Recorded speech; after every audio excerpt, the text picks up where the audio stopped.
Romania. A small country about the size of the United Kingdom, cut almost in half by the magnificent arc of one of the longest mountain ranges in Europe, the Carpathians. Hidden inside those mountains is old-growth forest, the kind most of Europe lost centuries ago. Nearly two-thirds of all the old-growth woodland left in the European Union grows within this one mountain range.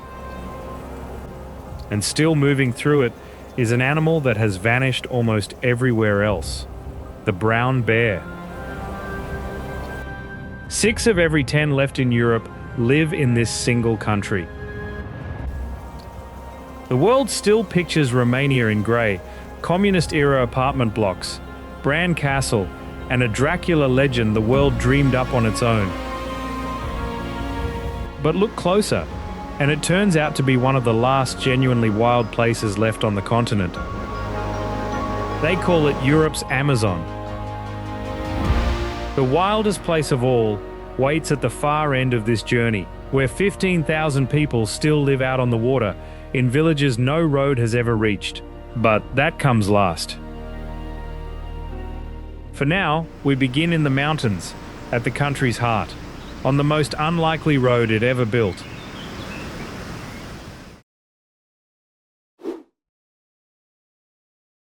In the southern Carpathians, a single strip of asphalt climbs straight into the clouds. The locals call it the Transfagarasan. It was not built for beauty. In the early 1970s, the dictator Nicolae Ceausescu watched Soviet tanks roll into Czechoslovakia and became certain Romania would be next. So he ordered a military road driven clean over the mountains, a way to rush his army across the highest wall in the country if the invasion ever came. To carve it, engineers used around 6 million kilograms of dynamite, blasting the rock apart ridge by ridge. Much of the labour fell to young, barely trained soldiers working 2 kilometres up, where the air runs thin and the weather turns without warning. The official death toll was around 40. Locals have always believed the real number was closer to 400, and some of them still call the road Ceausescu's Folly. The invasion never came. The road never carried a single tank. Instead, it winds 90 kilometres of hairpin turns up to a high mountain pass, and in 2009, the host of a British car show declared it the best driving road in the world. What was built out of fear had become a gateway into the wild heart of the country.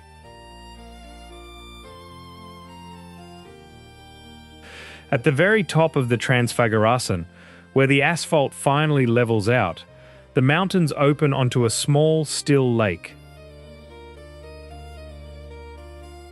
This is Balea, a glacial lake sitting more than 2,000 meters above the sea, in a bowl the Ice Age carved and left behind. For much of the year, it is unreachable. Snow buries the road from October until late June, and only in high summer can a car climb all the way up. A short walk away, a 60-meter waterfall spills down the rock in steps, among the tallest cascades of its kind in the country. But the strangest thing about Balea happens in winter, when the lake freezes solid. Each year, a crew climbs up and cuts the frozen lake into blocks, each weighing about as much as a grown man. From them, they build an entire hotel. Walls, beds, even the glasses on the table, all carved from ice.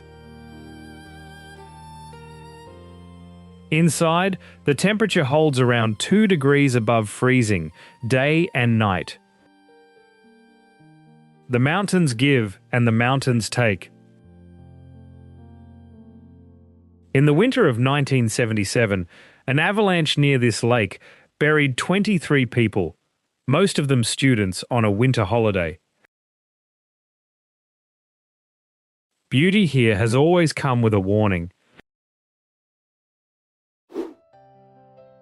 If the Transfagarasan is where men force their way through these mountains, the Fagaras range above it is everything they never tamed. This is the roof of Romania, the highest ground in the country. Its northern wall rises in a single sweep past 2,400 meters. Along its spine stand the two tallest peaks in the country, Moldoveanu and Negoiu, separated by just 9 meters of height. Glaciers shaped all of it, gouging out the cliffs, then draining away to leave a ridge of jagged sawtooth summits and cold, dark lakes. For centuries, these slopes carried one glaring absence. The European bison, the largest land animal on the continent, heavier than a horse, had been hunted out of these mountains, and in time out of the wild across the whole country. The forest was still here, the giant that belonged in it was gone. Then, in 2020, they began bringing it back. Small groups of bison were released into the Fagaras, with the aim of building a herd that could one day live here on its own again. Slowly, the missing piece is returning, and with it, the wild is becoming whole again. Come down off the Fagaras, and the land opens into something unexpected, a wide, high plateau, ringed on every side by mountains. This is Transylvania. The name has been wrapped in horror films for a century, but it means something far plainer. In Latin, Transylvania is the land beyond the forest, the place early mapmakers reached only after crossing the wall of the Carpathians. Those mountains enclose it almost completely, like a fortress with walls of stone, holding a plateau about the size of Croatia.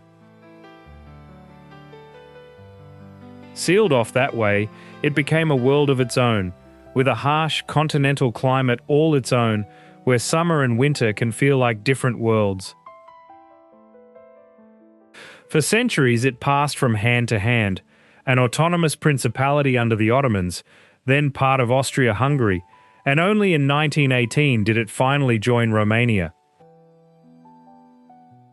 Behind that forest wall, 3 peoples built their homes side by side: Romanians, Hungarians, and Germans. It begins with a castle the whole world thinks it knows. About 30 minutes from the city of Brasov, on a rock above an old mountain pass, stands a castle the whole world believes it recognizes. Bran Castle, Dracula's castle. Except it never was. The man who made it famous, the Irish writer Bram Stoker, never set foot in Romania. He built his vampire from books borrowed in London libraries. He dreamed up a distant land he could fill with any darkness, a place he once called a whirlpool for the imagination. He gave his villain the name Dracula, and the name stuck to this castle forever after. Yet the real man behind the legend, Vlad the Impaler, almost certainly never lived here. Even the name has been misread. Dracula does not mean the devil. It came from Vlad's father, who belonged to a knightly brotherhood called the Order of the Dragon. In the Latin of the time, Dracul simply meant the dragon.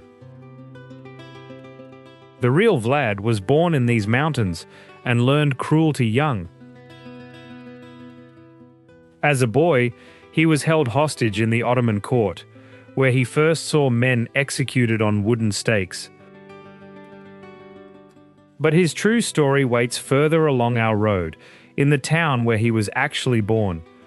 Before we move on, a question for you. Dracula's story is set in which region of Romania? If you know it, tell us in the comments. We'll pass through every one of them before this journey ends. At the foot of those same mountains, where the southern Carpathians curl almost the whole way around a single city, sits Brasov. For centuries it was the largest town in Transylvania, a Saxon merchant city grown rich on the trade routes through the passes. Even its name tells you who lived here. The German settlers called it Kronstadt, the crown city. Latin scribes wrote it as Corona. The Romanians called it Brasov. 3 names, 3 languages, 1 city. At its heart stands a church so large it can be seen from the ridgelines above, the largest Gothic church between Vienna and Istanbul, raised over nearly a century.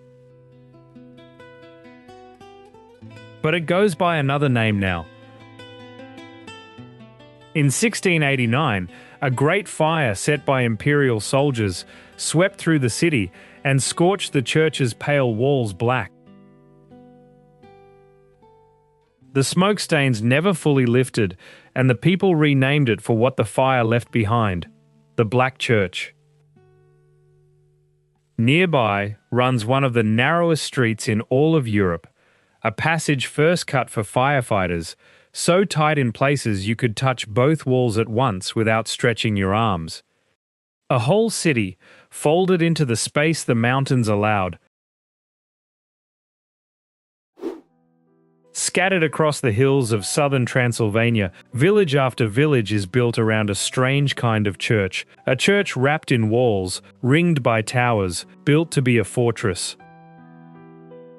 They were the work of the Saxons, German settlers invited east nearly 900 years ago to guard the frontier of a medieval kingdom.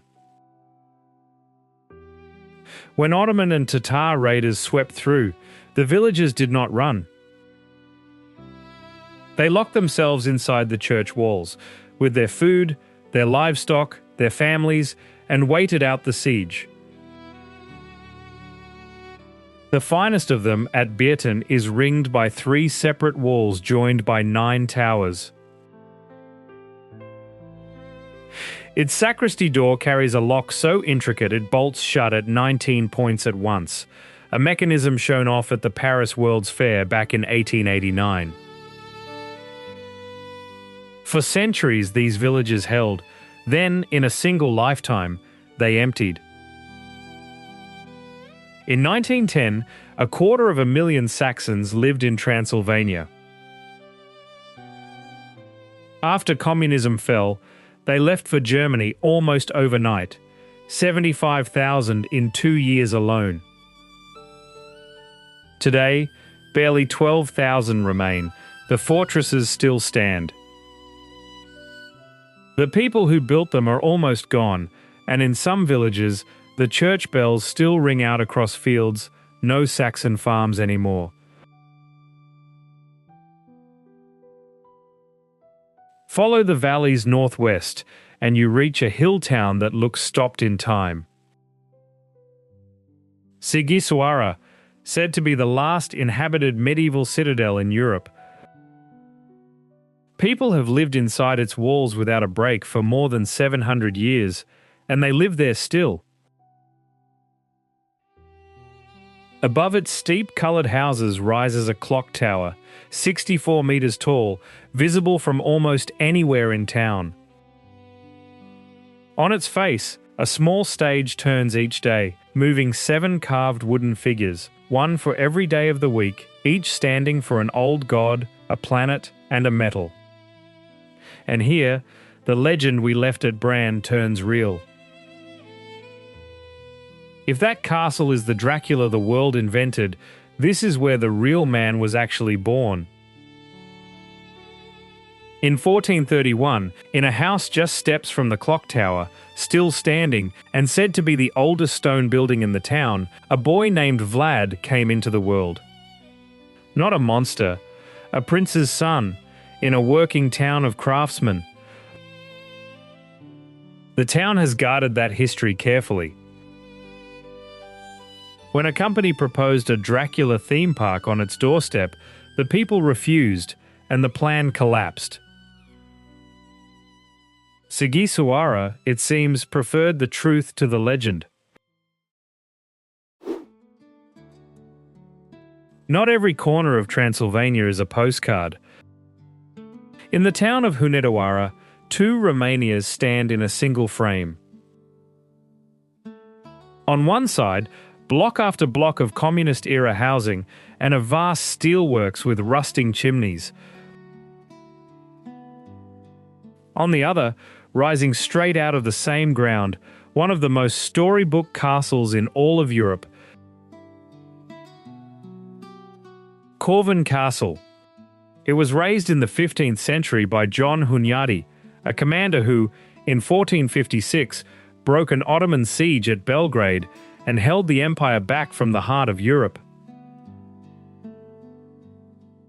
His family crest was a raven with a golden ring in its beak, and it still watches over the gates.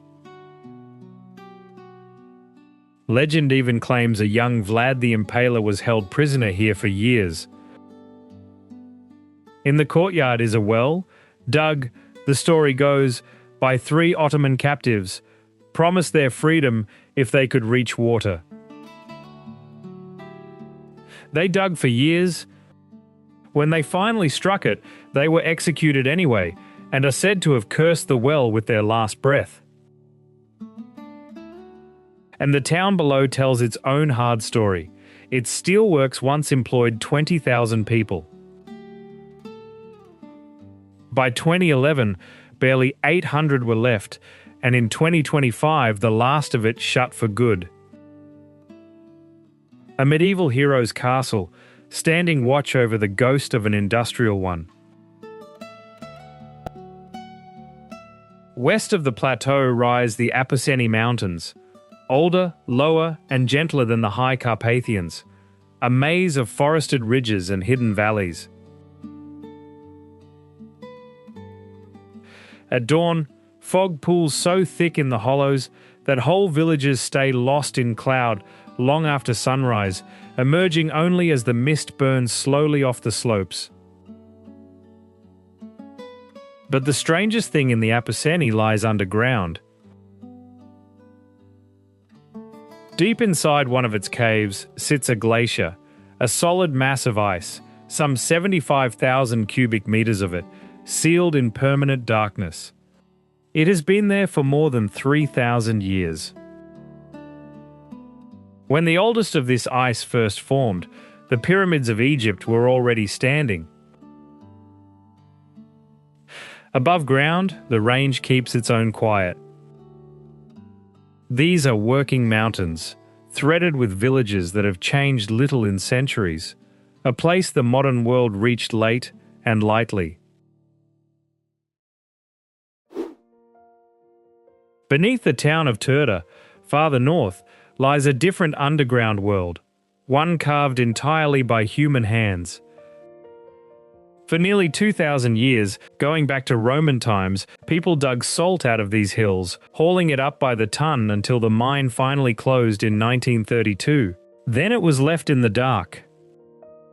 And what the miners left behind turned out to be extraordinary. One chamber opens into a dome 90 meters high, tall enough to swallow a 30-story building.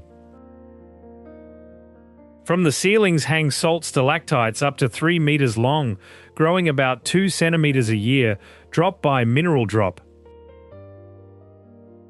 Today the mine has been reopened, not for salt, but for wonder. Deep underground, there is now a Ferris wheel, said to be the only one in the world turning inside a mine. And on the floor of a lower chamber lies an underground lake where visitors row small boats across black, still water. Beneath a quiet Transylvanian town, the miners' old darkness has become one of the strangest places in the country. In the far north, pressed against the border with Ukraine, lies Maramures, the most old-fashioned corner of the country, and proud of it. Cut off for centuries by its ring of mountains, it kept a way of life the rest of Europe left behind long ago. Here, in early summer, the hillsides fill with people cutting grass by hand. It is not for show. The slopes are simply too steep for any tractor, so families still swing scythes the way their grandparents did. They rake the cut grass into tall, conical haystacks that dot the fields, winter feed for the animals, stacked one forkful at a time. It is a hard life, and a shrinking one. The young leave for the towns and for jobs abroad. Much of the old world is left to the elderly, who keep the gardens, the animals, and the carved wooden gates their families have raised for generations. What looks like the past here is simply the present, still being lived. Rising above those same hills is the thing Maramures is most famous for, its churches, built entirely of wood. For generations, local carpenters raised them the old way, without a single nail, the oak beams cut and notched so precisely they locked together like a giant puzzle. 8 of the finest are now protected as World Heritage Sites, and close to 100 still stand across the region. The greatest of them is newer and staggering. At Sapantaperi, on the very edge of the country, a wooden church rises 78 meters into the sky, topped by a 7-meter cross, the tallest wooden church on Earth. Its spire can be seen from 5 kilometers away, across the Tisa River that marks the border with Ukraine. It was raised in just 5 years.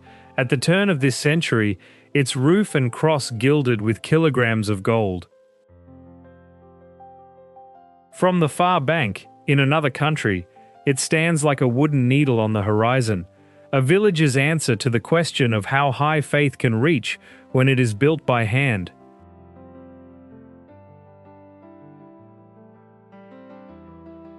And if the wooden churches point the way to heaven in solemn silence, the village of Sapanta answers them with laughter.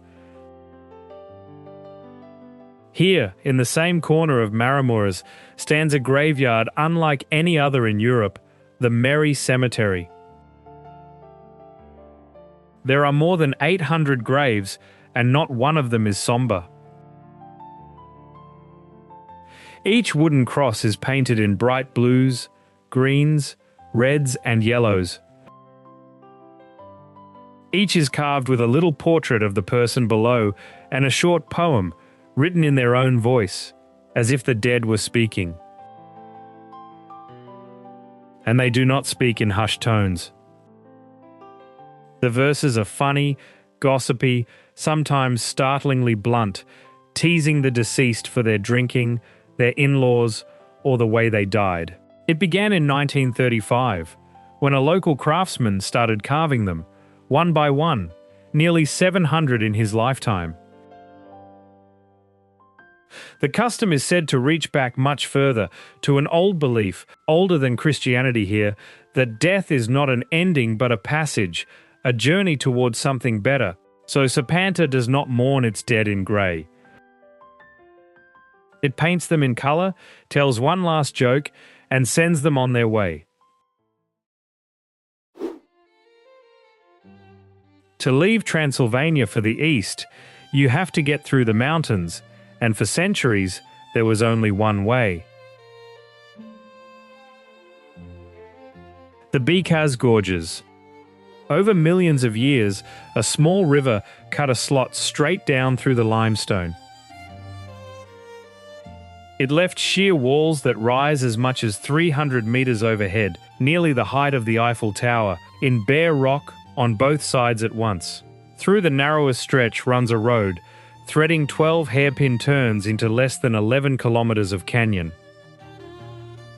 In places, the cliffs close in so tightly, the road seems to vanish into the stone. The tightest passage of all carries a fitting name, Gătul Iadului, the throat of hell. For most of history, this crack in the mountains was the only gateway between Transylvania and the region beyond, Moldavia. Armies, traders, and shepherds all funneled through it. Just downstream, that same river was later stopped by a dam more than 100 meters high, flooding the valleys into a reservoir some 40 kilometers long. The river that spent millions of years carving the gorge was, in the end, halted in a decade. Beyond the gorge rises a mountain no one ever dared tame, Ceahlau. Where the Bicaz Pass was blasted and bent to human will, this peak was left untouched, holy ground, for as long as anyone can remember. The ancient Dacians believed it was the home of their supreme god and worshipped it as a sacred peak. That reverence never faded. To this day it is called the second holy mountain of the Orthodox world, after Mount Athos in Greece. It is the only mountain in all of Romania with a religious feast day of its own, when pilgrims climb to its summit each summer. It is a mountain, thick with legend. One story tells of an old woman named Dracula, who climbed Ceahlau in the dead of winter, wrapped in 9 sheepskins to prove her innocence. A sudden storm caught her on the heights and turned her to stone, she and her whole flock. A rock in her shape is said to stand on the mountain still. Its highest point reaches just over 1,900 meters, but Ceahlau has never really been measured in meters. Here the mountain is something closer to a shrine.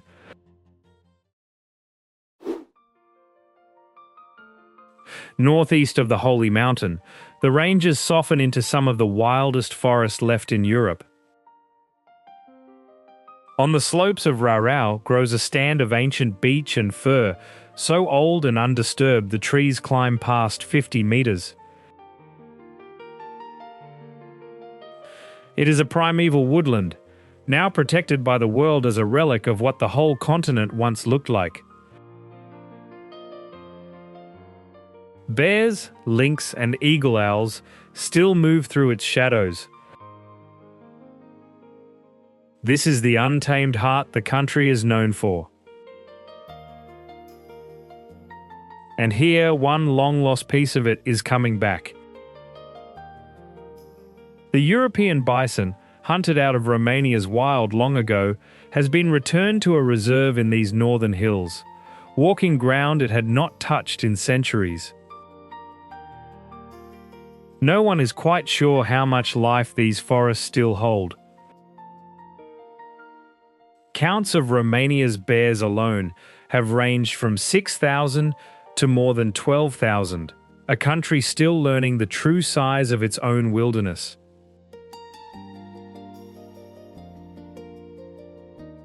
Beyond the forest lies the old land of Bukovina, and its churches are unlike any others in Europe. Here the walls are painted not inside, but out, entire biblical worlds, in thousands of figures, covering the outer stone from foundation to roof. 5 centuries of rain and snow have beaten on them, and still the colours hold. Most famous is the blue. At Voronet, the walls glow with a deep, luminous shade the world calls Voronet blue, mixed from azurite by 15th century painters. To this day, no one has worked out exactly how they made it last so long. The man behind them was Stephen the Great, the warrior prince who ruled Moldavia from its capital nearby at Suceava. In a reign of near-constant war with the Ottoman Empire, he fought dozens of battles and won almost all of them, and after each victory, he raised a church in thanks. Voronet itself, it is said, went up in just 3 months and 3 weeks.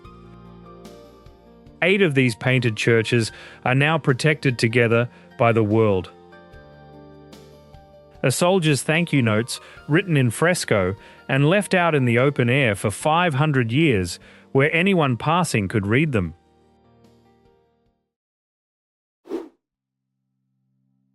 The journey east ends at Iasi, close to the border with the country of Moldova. For all its quiet reputation abroad, this is a city of firsts. Romania's oldest university opened here, and its oldest theatre. Today more than 60,000 students fill its streets. At its centre stands the Palace of Culture, a vast building of nearly 300 rooms, raised over almost 20 years on the foundations of a Moldavian royal court that had stood since the 1400s. Every hour, its clock tower plays a Romanian anthem of unity out across the square. Iasi has worn the role of capital more than once. By the late 1500s, the Moldavian court had moved here from Suceava, and the city became its seat. And in the darkest days of the First World War, when German troops occupied Bucharest, the whole of Romania fell back on this one city. For 2 years, Iasi was the capital of a nation clinging to its own eastern edge. It has known great darkness too. In 1941, one of the war's worst pogroms took place here, and thousands of the city's Jews were killed. Iasi keeps that memory as part of its story, a city of learning and faith that has also stood at the country's last line and endured. South of the mountains, where the Carpathians drop toward the plains, the Prahova Valley cuts a corridor down toward Bucharest. And in a forest above it stands a castle out of a fairy tale, Peles. It was the vision of Carol I, the first king of modern Romania. He was, strangely, a German prince, invited in 1866 to rule a country he had never seen. And he chose to build his summer palace here, among the Carpathian firs, in a storm of turrets and carved wood. But Peles was far more than decoration. Finished at the turn of the 20th century, it is considered the first castle in all of Europe to run entirely on its own electricity, generated on site. It had central heating, and even an early built-in vacuum system, and remarkably, that heating is said to still work today, more than 100 years on. Its beauty may be what saved it. Under communism, staff are said to have spread a story that a dangerous fungus was rotting the woodwork, frightening the Ceausescus away. And so, while so much else was torn down or made over, Peles was left almost exactly as its first king had built it. If Peles is what human hands can build in the mountains, the peaks just above it hold something no hand made at all. High on the Bucegi Plateau, exposed to the wind, stands a block of rock about 8 meters tall, roughly the height of a 2-story house. From the right angle, it looks unmistakably like a giant human face, gazing out over the range. They call it the Sphinx. But unlike the one in Egypt, no one carved this one. It was shaped entirely by hundreds of thousands of years of wind and frost, wearing the stone down winter by winter until a face emerged. It was first photographed around 1900 and only named the Sphinx decades later for its likeness to the Egyptian original. Nearby stand other wind-carved shapes. Squat stone forms the locals call Babele, the old women, tied to old folk legends of the mountains. The strangeness of the place has fed wilder stories too, of secret tunnels and hidden chambers beneath the plateau. There is no evidence for any of it, but standing before a face the wind spent an ice age carving, it is easy to see why people want to believe the mountain is keeping secrets.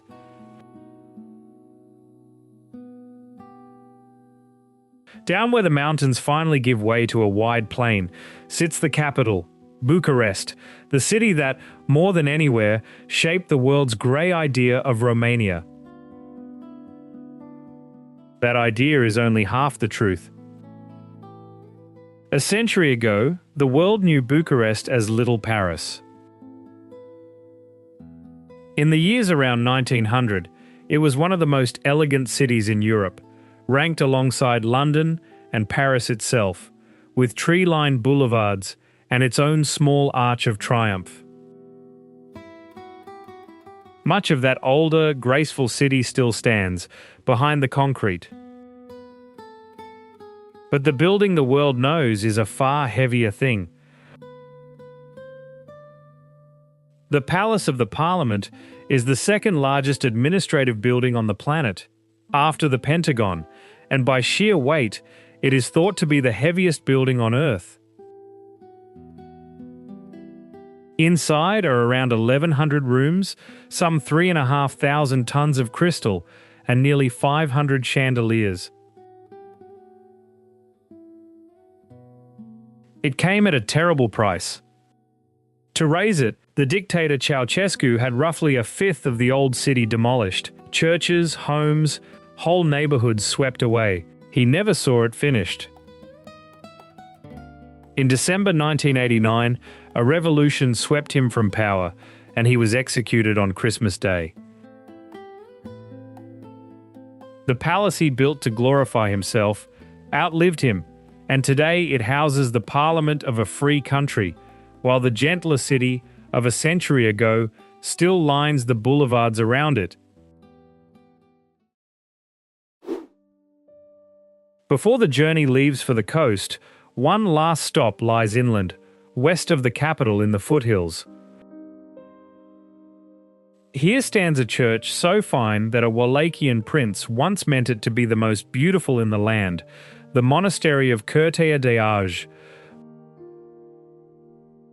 Kings and queens of Romania lie buried inside it.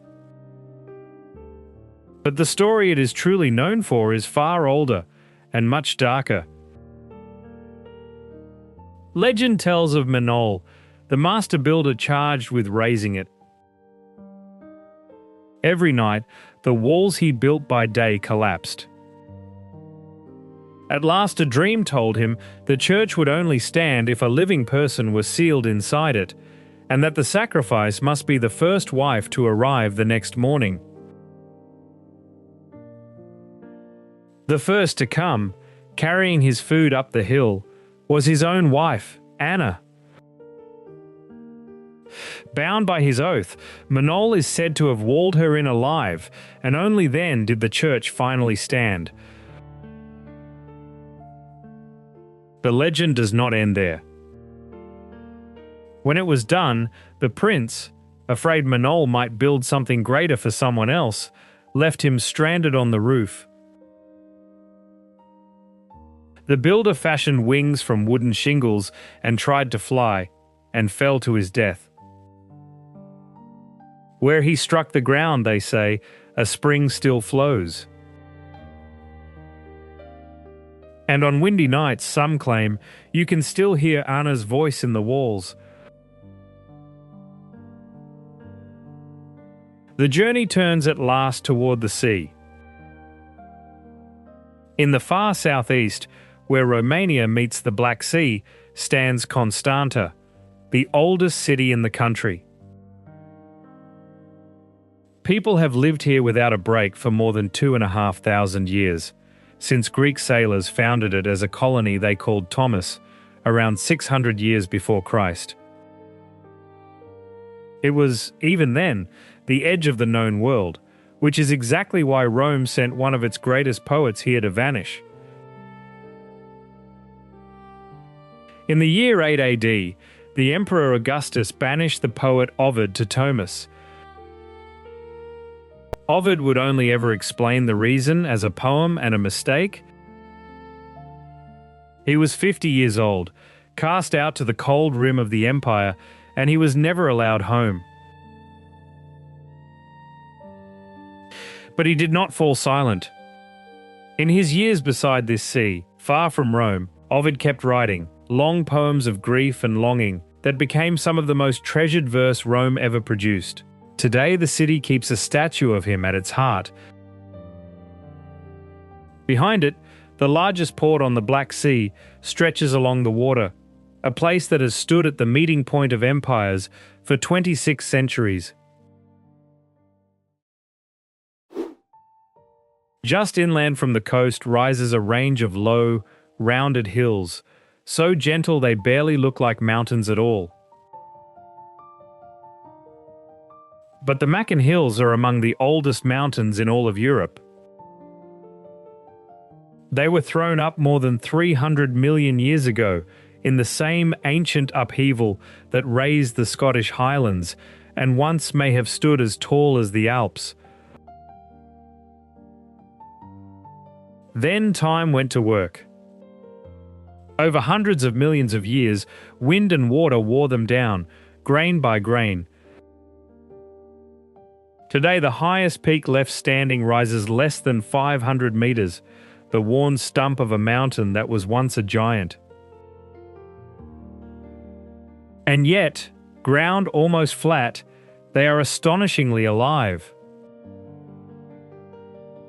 Though they cover less than 1% of Romania, these ancient hills shelter more than half of all the plant and animal species found in the entire country. Among them, tortoises that can live 100 years, red deer found nowhere else in the region, and hundreds of kinds of birds and butterflies. Age here has not meant death, it has meant depth. And so we come to the end of the journey, to the one place we promised at the very beginning, and saved for last. If the Macin Hills are the oldest ground in Romania, worn down over hundreds of millions of years, then the Danube Delta is the youngest land of all. And it is being built, quite literally, before our eyes. Here, after gathering water from 19 countries across the continent, Europe's second longest river finally reaches the sea. But it does not simply end. It slows, spreads, and splits into three great arms, dropping the silt it has carried all that way, some 67 million tons of it every year. Grain by grain, the river is making new land, pushing Romania a little further into the Black Sea with every season. It is the second largest river delta in Europe, and the best preserved. And it is almost impossibly alive. More than 5,000 species live in this maze of water and reed, a concentration of life on Earth, beaten only by the Great Barrier Reef and the Galapagos. Over 300 kinds of birds fill its skies. 60% of all the world's pygmy cormorants nest here. This is the largest reed bed on the continent, and the reason for the nickname we began with. And people live inside it. Around 15,000 of them, in villages scattered across the water, reachable only by boat. There are no roads out here at all. They build their homes from the reeds they cut each summer and move through the channels in narrow wooden boats, the way their families have for generations. Some are Lipovens, descended from Russians who fled to these marshes centuries ago in search of freedom. This is what the world forgets when it pictures Romania in grey.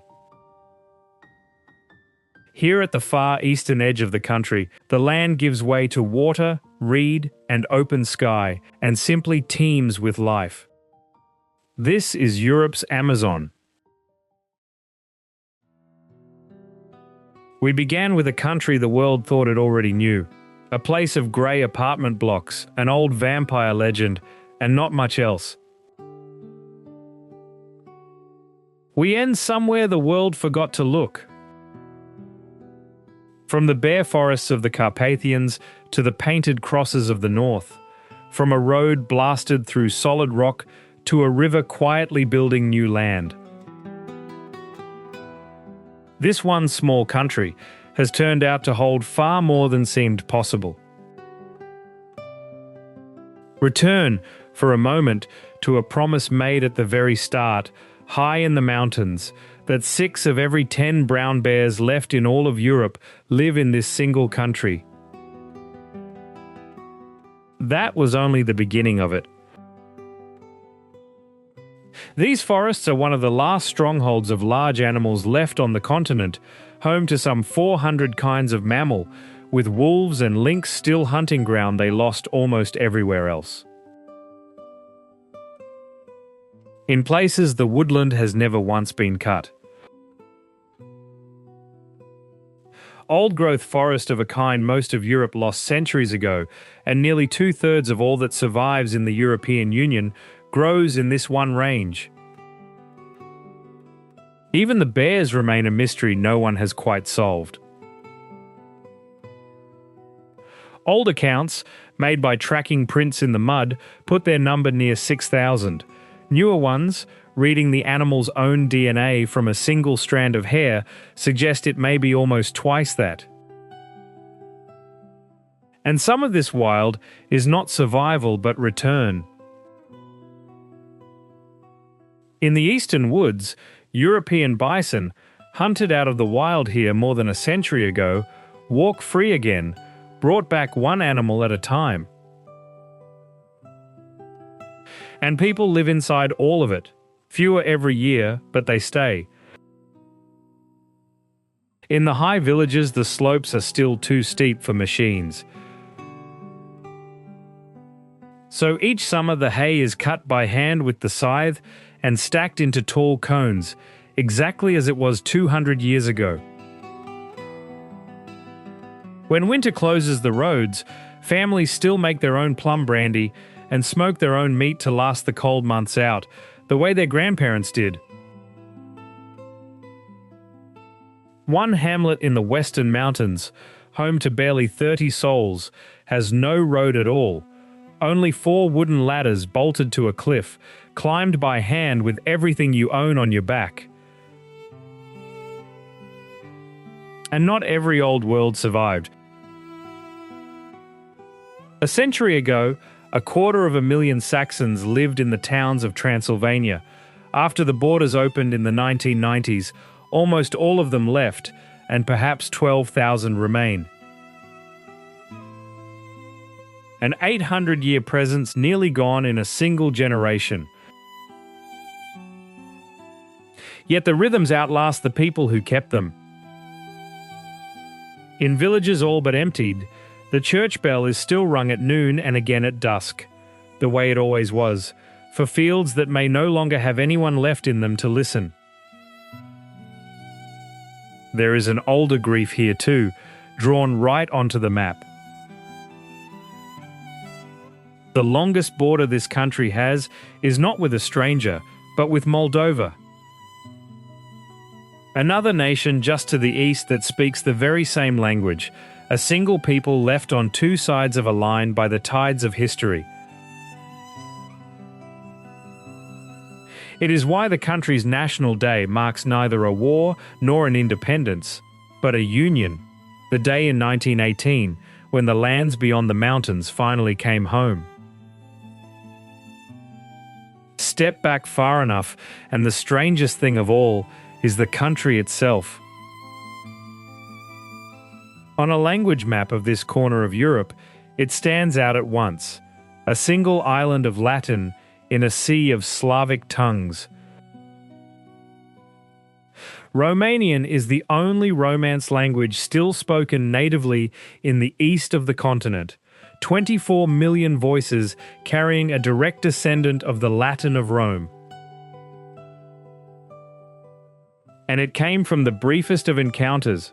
Rome held this land for only about 170 years, a blink of history. And yet the tongue it left behind took root and has held for nearly 2,000 more. People have been here far longer than that. In a cave in the west, the bones of some of the earliest modern humans ever found in Europe were lifted out of the dark.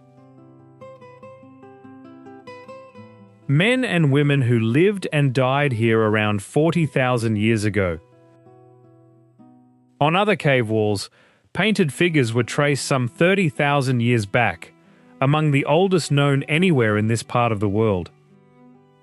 And for all its grey reputation, this old country has never quite stopped surprising the world it hid from.